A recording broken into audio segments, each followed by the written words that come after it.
এক বৃদ্ধ খুব বড় মাছ ধরার জন্য সমুদ্রে নিজের রক্ত ফেলল, কিন্তু তার এই কাজ এক ভয়ানক জলপরীকে আকর্ষণ করে। যখন বৃদ্ধ রক্তের দাগ পরিষ্কার করছিল, তখন জলপরী রক্তের গন্ধ পেয়ে দ্রুত সেখানে চলে এলো। জলপরীর মাথা ধীরে ধীরে পানির উপরে ভেসে উঠল এবং গলার ছিদ্রগুলি খুলতে ও বন্ধ হতে লাগলো। হঠাৎ এই সময় একটি মিষ্টি গানের আওয়াজ ভেসে এলো।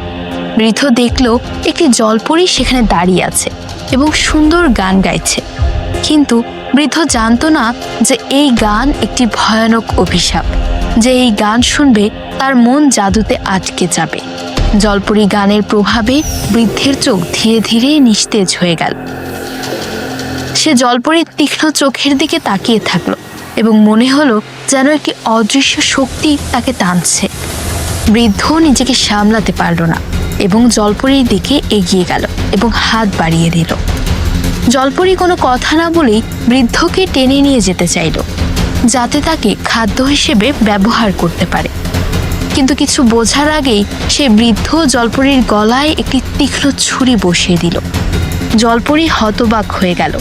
সে মারা যাওয়ার আগে বুঝতেই পারল না যে কেন এই বৃদ্ধ তার গানের জাদু থেকে বেঁচে গেল, কারণ এত বছর ধরে কেউই তার গানের জাদু থেকে রক্ষা পায়।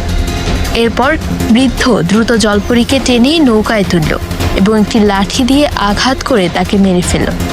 বাড়ি ফিরে বৃদ্ধ একটি হাঁড়ির ঢাকনা খুলল এবং দেখা যায় হাঁড়িটিতে সেদ্ধ মাংস ভর্তি। সে একটি বাটিতে মাংস নিয়ে বসার ঘরে গেল এবং খাওয়া শুরু করলো। এই সময় তার পেছনের দেয়ালে ঝুলন্ত জলপরীর অর্ধেক লেজ দেখে বোঝা গেল যে জলপরীকে রান্না করা হয়েছে। বৃদ্ধ চেয়ারে বসে তার পুরনো রেডিওটি বের করলো এবং ভলিউম সর্বোচ্চ করে দিল। তারপর সে তার হিয়ারিং এইড কানে লাগালো এবং জলপরীর মাংস খেতে শুরু করলো।